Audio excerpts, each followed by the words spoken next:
Great. Here we go. Welcome to my presentation from expert procrastinator to master of getting, there's a T on the end, but we'll call it stuff anyway. Let's call it this, getting stuff done. My name, I'll tell you in a minute, I've got a slide for that and everything. So housekeeping is, if you're getting a bit of interference with the recording and you're not hearing things very well, sometimes if you have too many, what are they called? Windows, internet, browser windows open, that can interfere. So if you shut them all down to just the GoToWebinar one, that sometimes helps with the clarity of the presentation coming through. There's my little tip for you. And as I said, we are recording, so if you don't want your voice recorded, then keep your hand down. But if you do are happy to take part and speak to me, I love to chat with people, then that would be terrific too. So you could just pop your hand up and I will take you off mute. So if you haven't met me before in person or seen me before, there's my picture. My name is Shan Lawson. And I have a business called Your Accountability Buddy. And I've been a serial procrastinator in the past myself, so this is a topic that's very, very close to my heart. And I'm very, very passionate about helping people to not only set goals, because people set goals all the time. You know, planning on getting up on time is a goal, and if you hit it, then woohoo. We're talking about more longer term goals, getting your life in order, and then getting the right mindset that you need to achieve the goals that you set for yourself. Because sometimes setting lots and lots of goals is just creating yourself a big to-do list and not actually getting you where you want to go. So that's what I do. That's who I am. So hello, everyone. So before we get started in great depth, if you have a paper and pen there, or you just want to do this in your head, however you'd like to do it, or even better, if you'd like to type something into the question pane for me to read out, I'd like you to set your intention for this webinar. So what it is that you'd really like to get out of this, what's something you might be listening for, what's something you're bringing to this hour that we're going to spend together. So what's your intention for us spending an hour together? What would you like to have something realized by the end of it? And I'll just give you a few minutes to pop something down on pen and paper. And like I said, if you want to write anything into the question pane and so I can read out for the group, that is even better.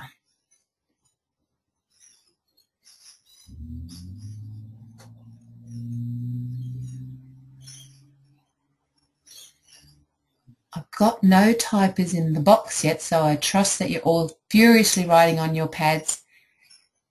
To become a person of action, Joe. Thank you. I love that. I want to get ideas to get my to-do list shorter, says Chris. Yes. Excellent, Chris. You are in the right place, buddy.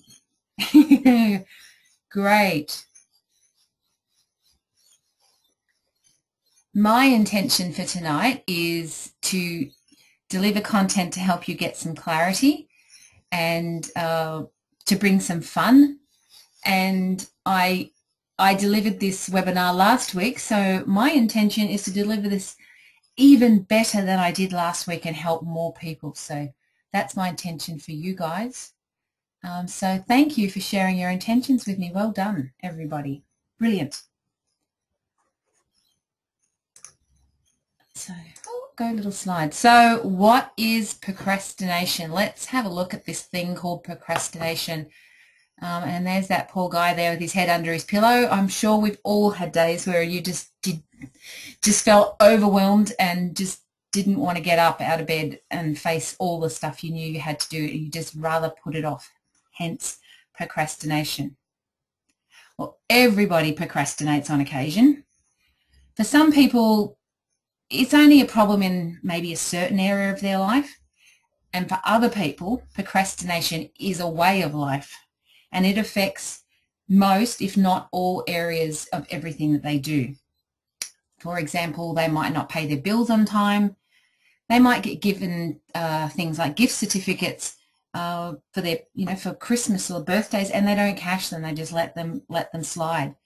They file their taxes late, and they leave shopping for other people, like for their birthdays and Christmases, until the very last minute. Or in fact, they might be masters of sending people belated birthday cards saying, sorry, I missed it again, buddy, but I really, really tried.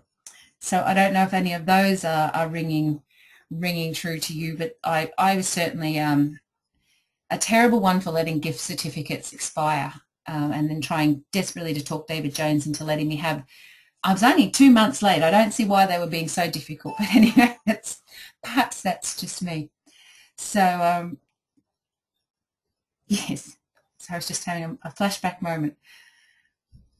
So procrastination, it's always frustrating because it results in wasted time, lost opportunities, sometimes disappointing work performance, and perhaps just generally feeling bad about yourself.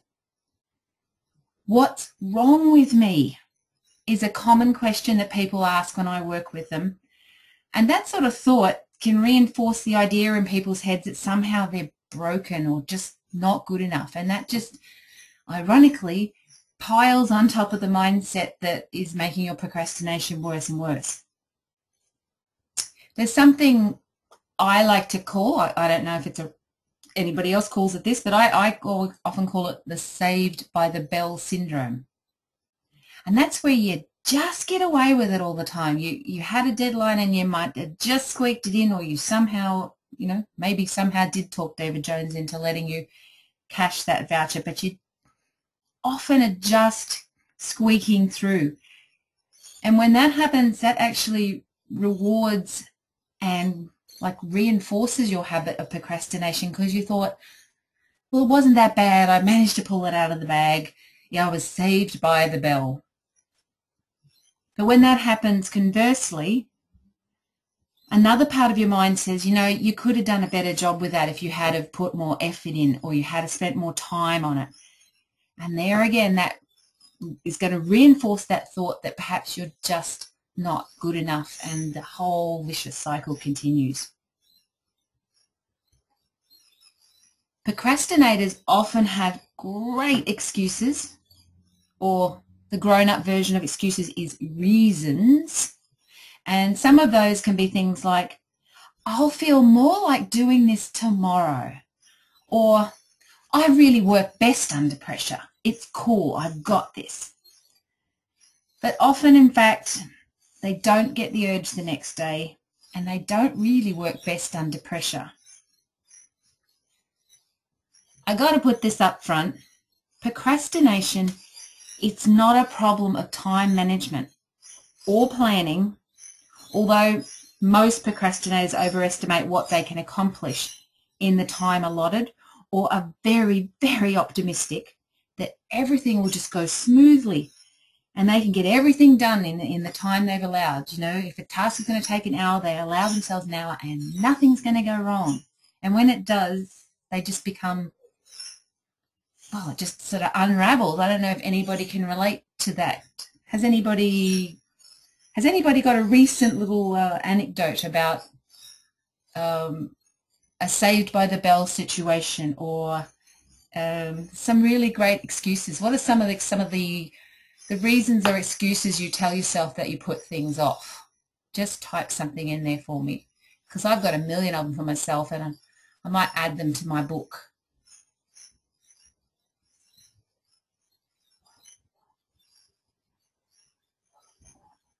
No reasons. Nobody has any reasons.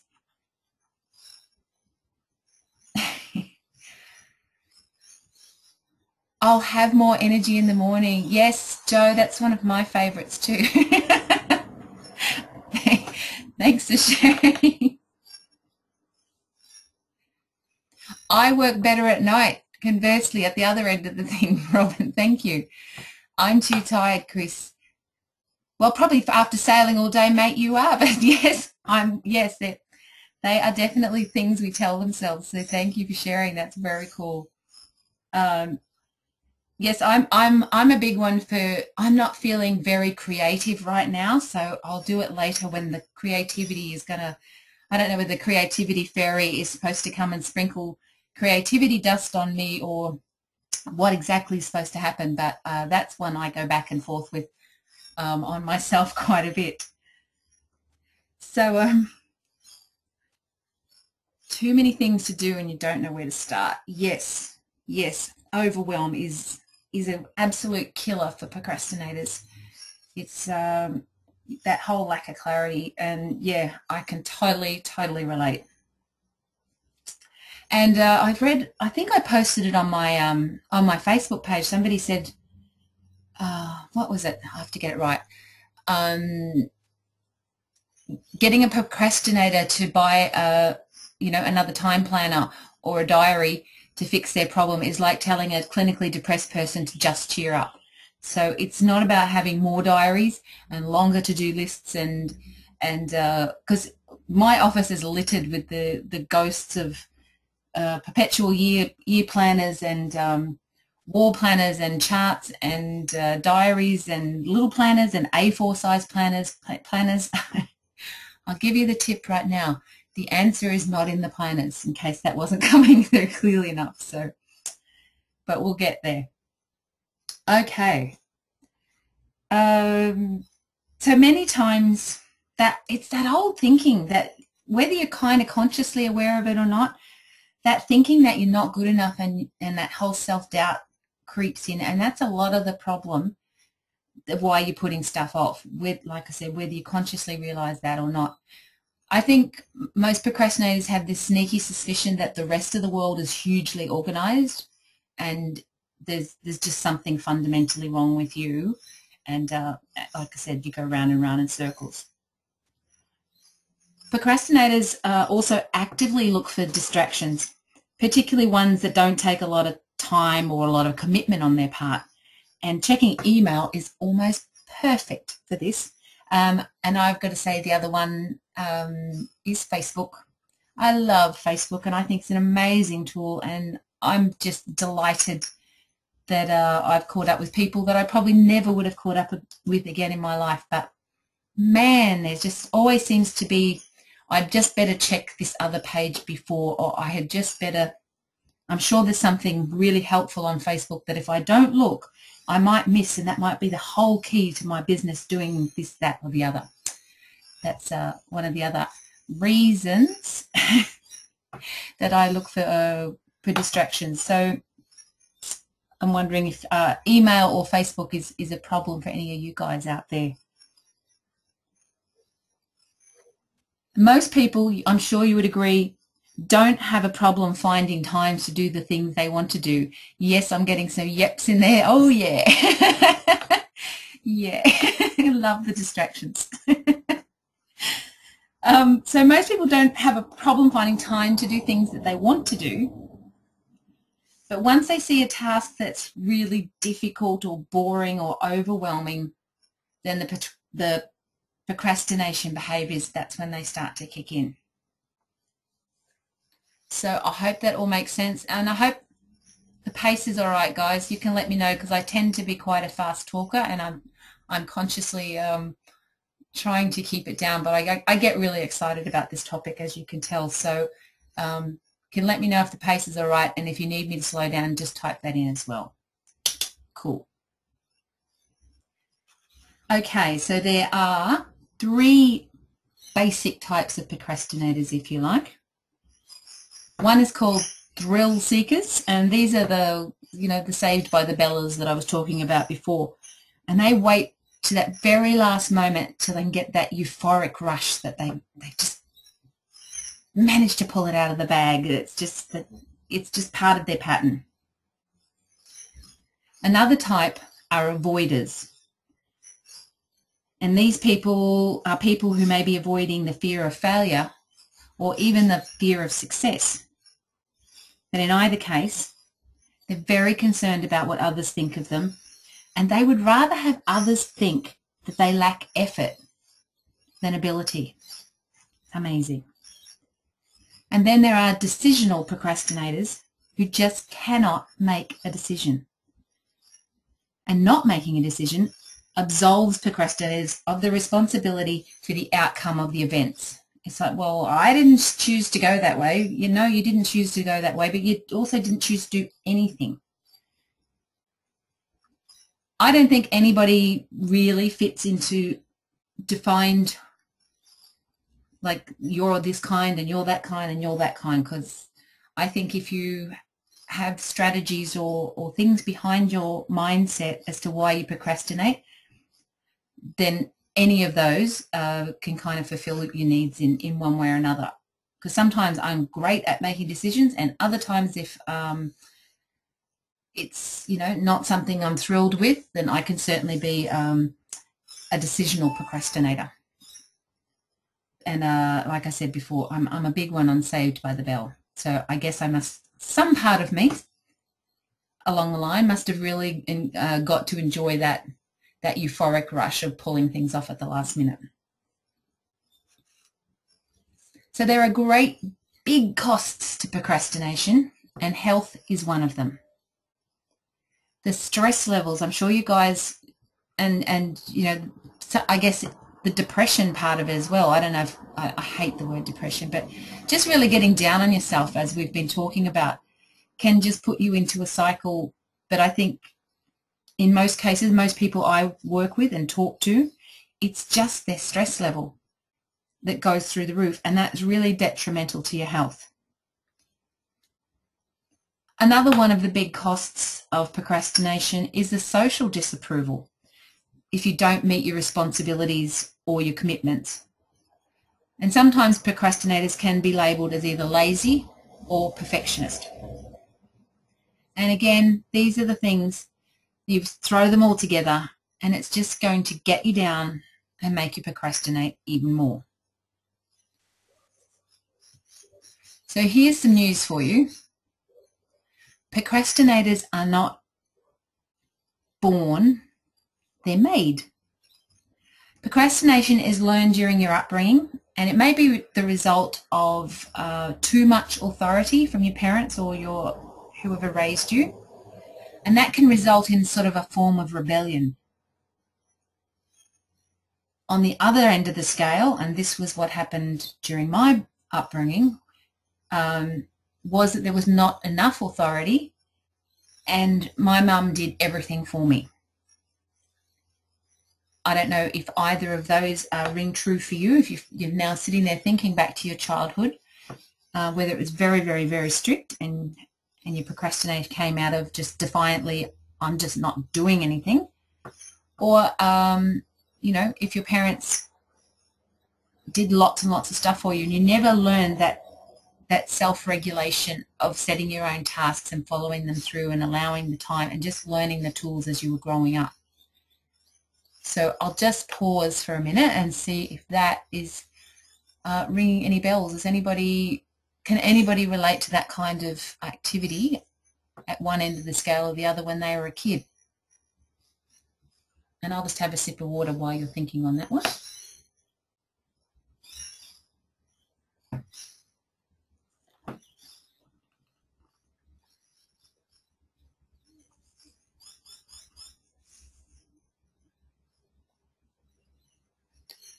Wow, it's really, really hot in my office, but I don't want to turn my fan on because it's going to make this hideous noise over the top of your webinar. So I'm sitting here sweating for you guys, literally.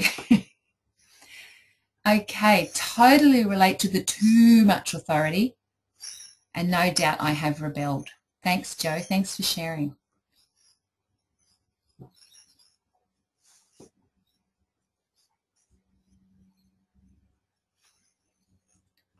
Okay. Whew. So additionally, society, I think, has also made it much easier for us to break promises to ourselves in favour of instant gratification. We promise ourselves we're going to save money and pay off our debt, and then some shiny new technology comes along, or a very tempting holiday backed up with an irresistible credit offer that just really makes sense. You'd be crazy actually not to take it up. You'd be doing yourself a disservice to not go on that holiday or take that fantastic credit offer. And then we promise ourselves that we'll really start to save when we get back from that. We just have to have a bit of a break, or we have to do this thing now, but we will. We promise we'll do it later when we get back. I think back to when I was a child, to the size of the wardrobes we had in our house.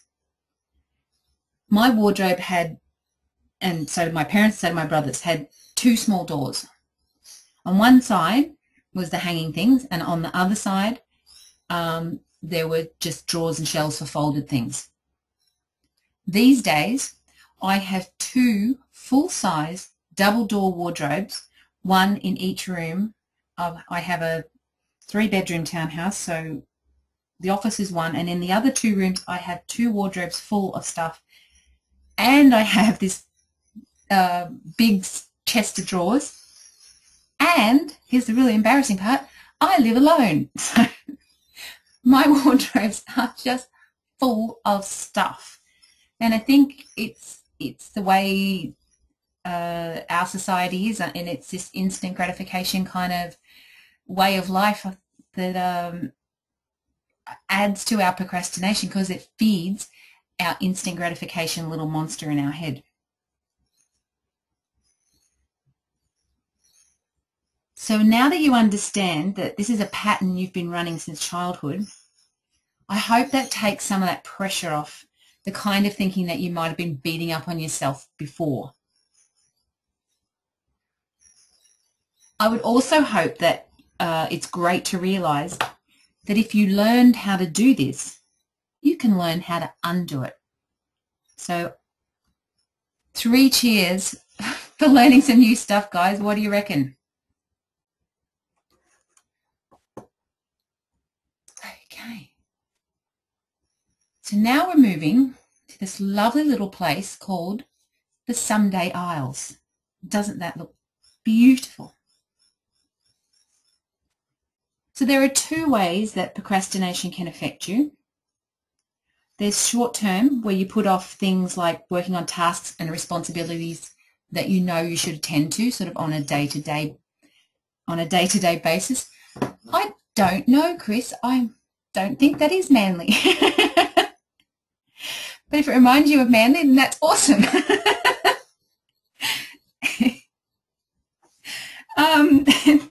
The other kind, the kind of putting things off day to day, so like having these big, huge to-do lists that just seem to grow and grow and grow, that's that kind of procrastination that leads you to feeling down and stressed and leads you to ill health.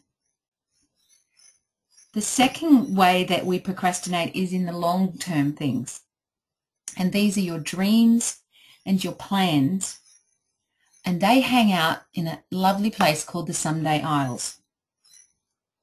I'll do that someday, when I'm older, smarter, wealthier, thinner, more educated. Whatever those someday I'll insert your word here is. Has anybody got anything they've absolutely had a dream and they often say to themselves, I'll do that someday when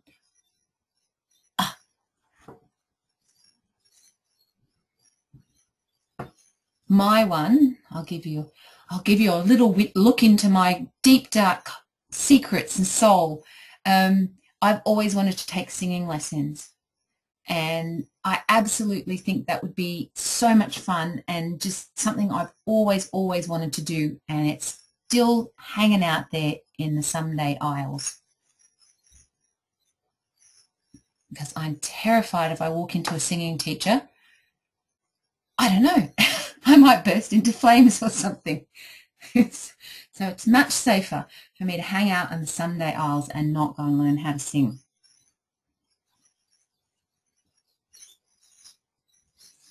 So here's the tip on both the short-term procrastination that you're going through and those other longer-term things that you're putting off into the Someday Isles. And that both kinds affect you getting what you really want. And both kinds are conveniently protecting you from having a go, putting yourself out there, looking silly, or not getting it right the first time. So the someday aisles are really, really nice and safe. But do you really want to live there your whole life?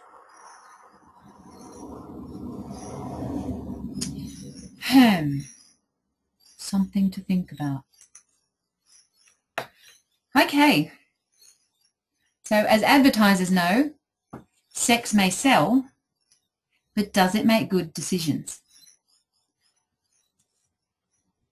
There was an experiment or some research conducted at MIT University in America many years ago. And what the researchers did was that they asked some of the male college students if they would take part in a survey.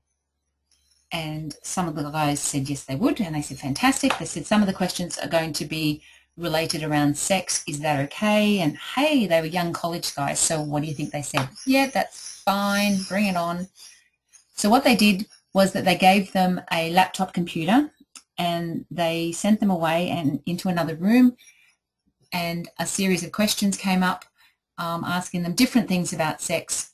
They typed in their answers and handed the laptop back, and they said, wow, pretty interesting questions you had going there, guys. And they said, yeah. They said, that was sort of phase one of the research. Would you be interested in going to phase two? They paid these guys for their time, so they said, yeah, sure, you know, I'm sure it's questions on sex and they were getting paid, so a pretty good gig for a college student. So they said, well, this is a little bit different, and so, you know, you have to think about if you want to participate, but they gave them a laptop computer again, and this one was actually covered in cling film. They said, we want you to take the laptop away to your dorm room or somewhere very private, and we're going to ask you the questions again, but this time when you're answering them, we want you to be masturbating. And you're probably thinking, where's she going with this? But stick with me, guys, it's all good. So the guys went off, did their thing, and they were asked the same questions. Now the results when they came back were significantly different. Things that they would never have agreed to when they were just in a cold state answering questions, sitting at a desk in a normal situation, were very, very different when they were in a very heightened state. So what's this got to do with procrastination, I hear you ask, Shan? What's going on? Remember how I said earlier that we make promises to ourselves that we promise we'll save money, we promise we'll start a diet. Well, when you do that in that cold state. So when you make all these really rational, good decisions about things that you should be doing, you're in that nice, neutral, cold state. With the introduction of like slick advertising and the conversations with those little good and bad angels, you know, that sit on your shoulder, you can get yourself into a state of heightened emotions. And then you know what happens to your rational thinking. Straight out the window. So that's what's going on all the time. You're thinking, why do I not follow through? It's because of the mindset you get yourself into when you're affected by other influences, shall we say. Not necessarily masturbation, but I think sometimes a really sexy car or a really nice holiday can kind of get the heart racing. So that's what happens to our resolve sometimes, and that's what can add on to our little patterns of procrastination.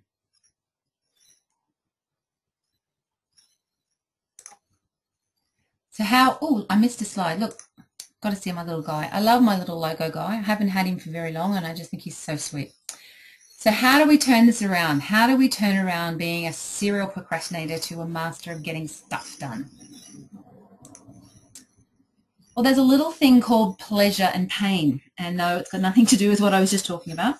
It's a different kind of pleasure and pain. We're not going any further down the sex road, I promise you. So it's been said that everything we do is driven by our need to avoid pain and to gain pleasure. So how we've associated pain and pleasure to things throughout our life dictates our actions. Therefore, it stands to reason that we must change our associations in order to change our behaviours. So if we associate pain to our tasks, that can be in the form of boredom or dislike or just not getting it right. And we wait until the pain becomes so strong in not doing these tasks, like it's costing us money or getting grief from our boss or we're losing a client, and that's when we jump into action. What we need to do is associate pain earlier to not taking action and then setting ourselves timelines to work towards. So you've just got to bring the forward thinking of the pain until instead of waiting for it to come down on you like a ton of bricks by putting things off, you have to think, sort of flash forward to the pain a bit earlier, associate it there, and then start setting yourself some timelines.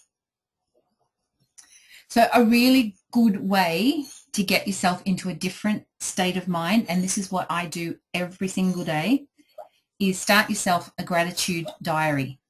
I have a beautiful leather-bound diary here, or a journal, and every morning when I get up, before I turn on the Facebook or the emails or do anything else, I have a lovely cup of tea and I sit down and I write out all the things that I'm grateful for in my life. The people I know, the business I'm running, even the tasks I'm going to get to do today because I'm healthy and I'm happy and I'm wise. And it's an amazing, amazing experience to give yourself, you know, sometimes I just write for 5 minutes and sometimes I can write for half an hour.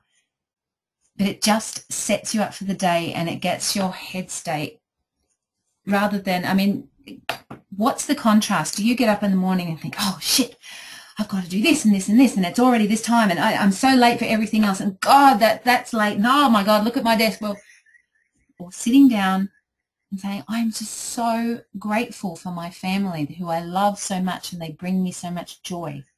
I'm so grateful for my business and that I get to do what I love to do every single day. Which way would you rather start your days, or does anybody actually do any kind of little rituals or exercises themselves? I'll just check in and see how you're tracking along. Or I notice you're all still with me, so at least I didn't lose you on the sex talk, which was good. I didn't scare you. So what do you think on the gratitude diary? Is that something you could incorporate into your day, or do you already do something like that? And I'm just going to have some more water because I'm still sweating.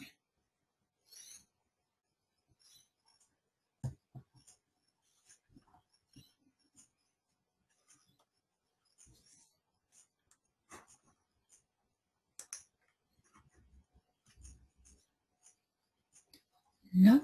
Okay, that's fine. Might try it. Cool, give it a go. It's a really, really amazing way to start your day. Excellent.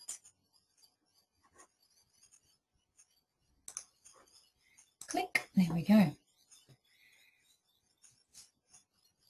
The other thing you need to do as fast as you can, because if you're a procrastinator, there's probably clutter. In fact, I'll guarantee there's clutter. So what you need to do is clear the clutter. You need to clear your environment. You need to get your office clean and tidy, get your filing trays done, get your computer set up. And if this isn't something you can handle yourself, you might need to get a professional in. I'm not sure how big your clutter might be. But you need to get your workspace right. It makes such a difference. The second place you need to clear the clutter is your mindset. So when you're starting to do the overwhelm, and you're starting to think about all those things, as I said, pull out your gratitude diary. First thing each day will set you up wonderfully, but if you're starting to have a bit of a meltdown during the day, then just grab it and start writing some thoughts, or even just open it and read what you wrote last week. Amazing to sit there and have a smile on your face and think, you know, it's all good. My life is really, really good. And that is going to clear out so much clutter from your mind. And it's so easy and it's so quick. It's so simple and so incredibly powerful. Just scrolling down.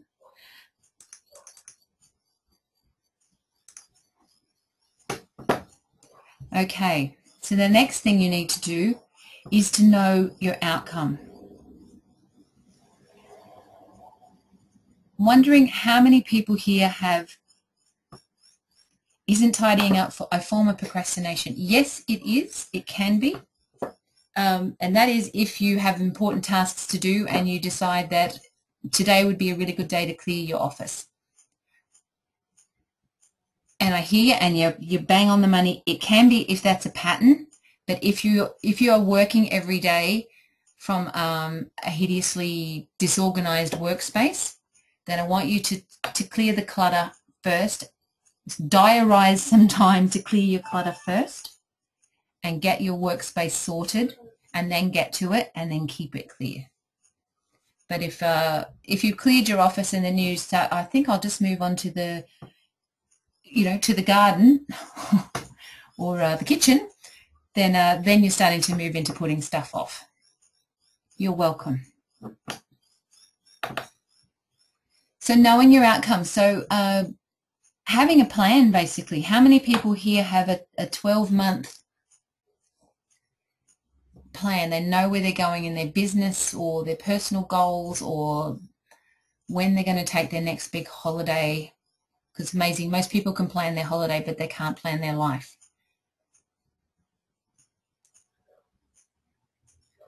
Have a plan, but never stick to it. Yep. At least you have a plan. That's a good start. There's an amazing amount of people don't know where they're going, and that is a huge, huge contributor to procrastination, because how do you know if you're heading the right way? I think it was Roy Rogers that said, even if you're on the right track, you're still going to get hit by a train if you don't do something. So I like that one. So you need to set some goals. And the easiest way I find to setting a goal is to structure it as a question. So if your goal is going to be around earning a certain amount of money, let's pluck $100,000 out, and the time frame is the next 12 months. There's a lovely goal. I want to make $100,000 in the next year. The way to do it is to structure it as a question. So how can I make $100,000 in the next 12 months? And then you brainstorm 20 answers, and just don't edit them and don't think about the realism of them and start to write them and say, oh, but I couldn't do that because. Don't add any of those on there. Just brainstorm 20 answers. I'm quite a big visual person, so I like to do mine on butcher's paper on the wall or on a flip chart. But anyway, you can scratch down and just keep going. You must keep going till you get to 20. Don't go, I've got 5 or 10, that'll do, because often the gold comes in answer 20. And this is a really, really good way to get your mind to stretch and to get your focus off problem and into solutions. So set your goals, structure it as a question, brainstorm your 20 answers, then have a look over your 20 answers and break that down into a 90-day plan. So see what you can fit into the next 90 days coming up that are achievable for you and are going to get you towards where you're going to go.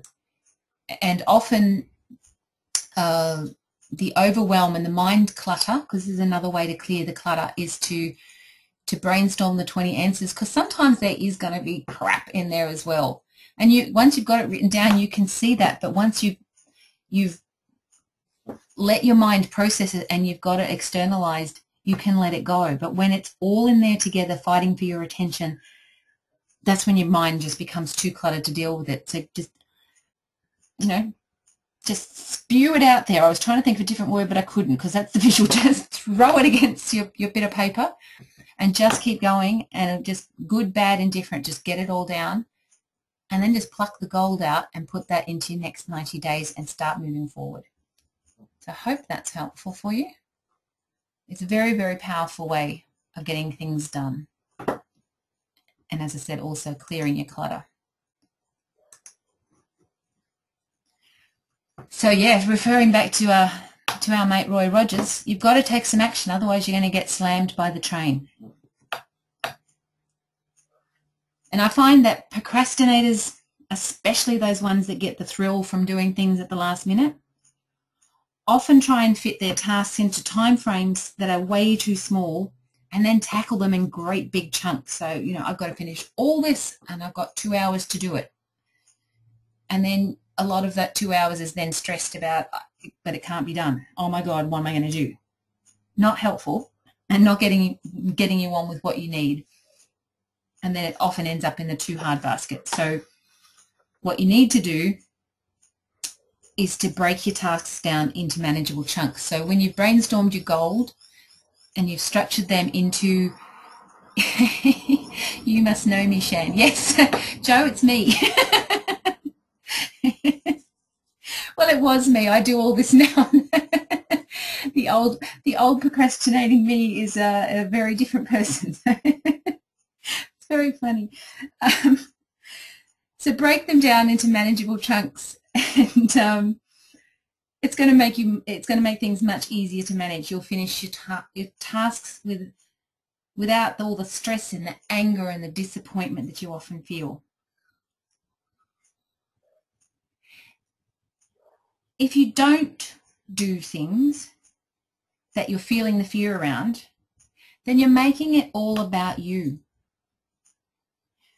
You never ever know what effect you can have on others by one simple word or an action or a demonstration that you could inspire somebody else.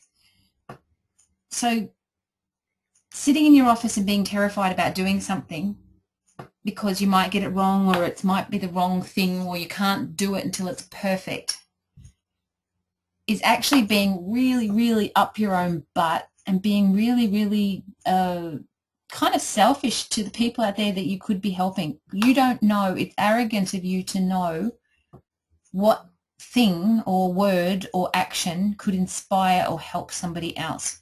So stop hiding away. Stop being so goddamn selfish and start taking some action. As I said, small, consistent steps. It doesn't have to be everything jammed into a small little time frame with all the stress and all the anger. No wonder you hate doing stuff if that's the way that you approach your tasks all the time. It's just amazing. So here's another little exercise that might help you. Not might help you. I know it'll help you because it helps me daily. So if you have your pad and pen there, what I want you to do is draw a line, a horizontal line across the top. And on one side, on the left-hand side, write why I don't want to do it. And then sort of draw a line down the middle. And on the other side, write why I should do it. So I hope that's clear. So you've got kind of a T. So you've got your kind of pro-con list. So when you come up against a task that you've been putting off and you're not sure why you're sitting around, you know, not taking action on it, then actually acknowledge, let your mind tell you what it is, why you're not taking the action, and write those down on that left-hand side. So it could be, oh, it's just bloody boring task, or I don't know where to start, or it seems too overwhelming, or I've let it go so long, I don't know that I can pull this back. There are all those little fantastic things that you've been throwing around that are, you know, are valid to you perhaps, but they're not helping. So acknowledge them. It's cool. And once they're out there again, it's like once your mind has sort of freed them up and will put them onto paper and you read them and you go, oh, they're actually not really good reasons, but they're there. Then on the other side, write what you're going to get out of getting it done. So usually my side of the paper is filled with things like I'm going to have a great sense of accomplishment. The people that I'm going to provide that to are going to be really happy, and I'm going to help their life as well. The sooner I take action on this, the better it's going to be. I'm going to feel amazing. And so on and so on. And once you have those two lists and you see how silly the side that why you've been putting stuff off looks, and how amazing the side of what you're going to get out of having the task done, The next thing I want you to do, you draw a line under where you finish writing there, and you write, what's the one thing I can do now, right now? And just come up with that one thing and then do it. Do it immediately. Do that one little step. And the next thing you know, you got motion and you're away. It's hugely powerful. It works all the time. So that's my gift to you. Okay. Motoring along. I can't believe it's 20 past 7. Woof. So the next thing you need to do is to choose your team. So hang out with as many positive, like-minded people as possible. If you hang out with a whole bunch of naysayers and doomsdayers, then, you're just going to sit around in a pity party or drag each other down. So, if you're surrounded by people that aren't very positive, then extract yourself as fast as you can and just, hang out with people. And whether that, after you finish your tasks and you're rewarding yourself with some Facebook time, then get on some groups that, share your wins, and they're going to encourage you, and they're going to be there for you. Get yourself a buddy. Hey, an external buddy. So if there's somebody at your workplace or a friend that you've got that is one of those positive people that are going to help you and bounce you along, then certainly team up with them. You can even let them know that's their little, task. They probably are going to be flattered that you've chosen them, to help you out. And the other kind of buddy you can have is an internal one. And I often like to pretend I have a film crew following me. So, if I imagine that millions of people are watching me, that kind of makes my desire to sit on the couch and watch television instead of getting on with shit that much easier. The other thing I have that's my internal buddy is my little mantra, and I actually have this written in whiteboard pen on my mirror so that every morning when I get up and I'm brushing my teeth, I look at it, and it's really simple. And if you'd like to use this one too or come up with your own, again, my gift to you, I have written on my mirror, I live strong, I live smart, I live supportive. And I apply that to everything. And, strong can be in my body or my mind or my relationships. Supportive certainly in my work, but of my family and friends. And I live smart. I make smart choices. And that's my little internal mantra. And that's part of my team that helps me out whenever I start to do a bit of overwhelm. So how are we tracking, guys? I'm sorry, I've kind of just been talking at you and not checking in because I just get so thrilled with these things. I get in a heightened state because these are the things I do, and I immediately, I was seeing my mirror and it makes me smile when I think of those three statements that I employ all the time. So cool, you're learning heaps. Thank you. All good, listening intently. Wonderful. Yay. Thanks, guys. So also when you're choosing your team, I want you to remember back to our discussion on sex, and more specifically how you can be swayed or make bad decisions in a heightened state. So I want to give you another example, and this is from the same university. Yay, Robin. The same university, MIT, and the same research professor. He realized that at the beginning of each semester he would give out the assignments and the students would promise to have everything handed in on time. And as the semester got closer and closer, all the reasons started to come in thick and fast. And he found it was incredible how many families experienced tragedies in the last 2 weeks of the semester. It was just one of those amazing things. So he came up with an experiment. He had 3 different classes that he taught, and in one class he offered the students the opportunity to set their own deadlines. They had to commit those deadlines to paper, and they had to hand them in and stick to them. If they missed their own imposed deadlines, they were penalised a percentage of their mark, and there was no bonus to handing them in early. One student asked why wouldn't they just set all their deadlines to the last possible day and not risk the penalty, And he replied that they could do that if they wanted to. It was completely up to them.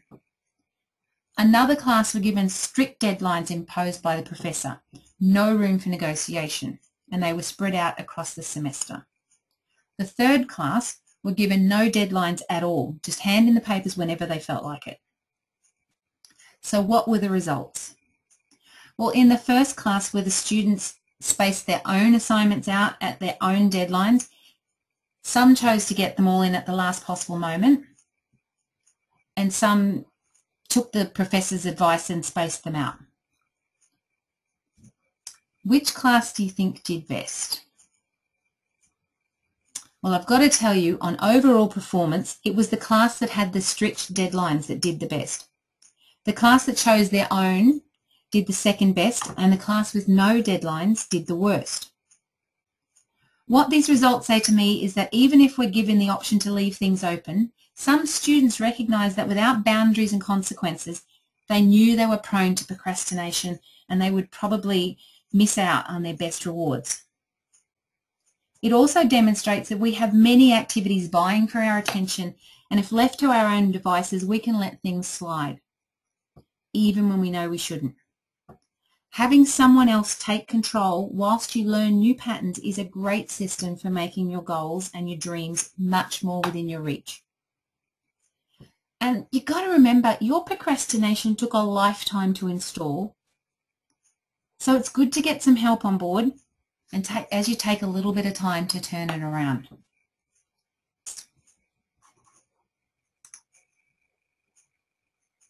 And then you can set yourself some milestones and, like my little guy, hooray, celebrate. So in terms of having someone take control and set you some guidelines while you turn around some of your procrastination, I have something called the Goal Buster Group. And I just want to take a minute to let you know what this is. It's a 28-day program, and if you sign up to it, you get a welcome pack and a CD, and then you get weekly recorded webinars and videos. And these are provided to you each sort of Sunday afternoon, and you can listen to them. They're short and sharp. They're 30 minutes, so I'm not going to load you down. I'm not going to add to your to-do list with, trying to put another hour of your life aside for it. It's a 30-minute recorded webinar you can listen to in your own time. The only thing is you have until midday on Tuesday to go onto your private Facebook group and post your commitment for the week. So the video webinar is open Sunday, and then you have until Tuesday midday to jump on and post what you're going to commit to that week. The Facebook group is open to all attendees in the group, and I am on it all the time monitoring it. So any questions that you have that come up for you, or any concerns with the tasks that I've set you through the recorded webinar, you're most welcome to post there, and then that will share and help the group along so that everybody's sort of on the same path. I'll also,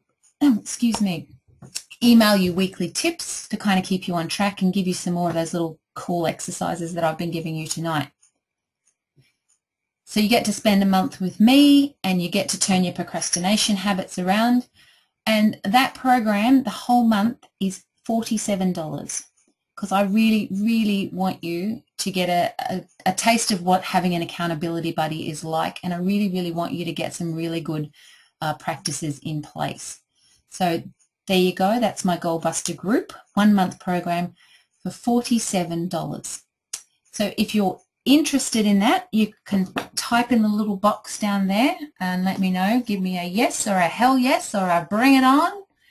And I'd love to have you guys in the next group, which will actually, with Easter coming up, I am keen. Yay, Joe. I will email you all, even if you're not typing into the box, I will email you information just so you can have a read over it. And there'll be a sign-up form there. You can whip it back to me, and we can get you going straight away on turning it around. That was a fast hour. That went really quickly. sweaty and all. I'm still sitting here sweating. I'm so going to turn my fan on when I get off from you guys. But I'd love to know if you have any questions on the content I've delivered, on any of the exercises, or any of the feedback on anything that I've shared with you. You can just type in and let me know. You're welcome. Thanks, Chris. I'm glad you could be here.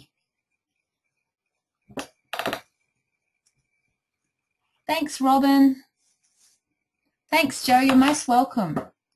And thank you to all the other people on the call who are remaining quiet, but I can see you sitting there. So thank you so much, as I said, for joining me on this rather warm but beautiful Monday evening.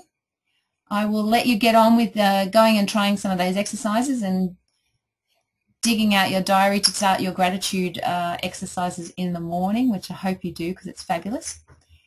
And if there are no questions, I will let you get on and have a wonderful, wonderful evening. And I will talk to you again soon. Take care, everybody. Bye.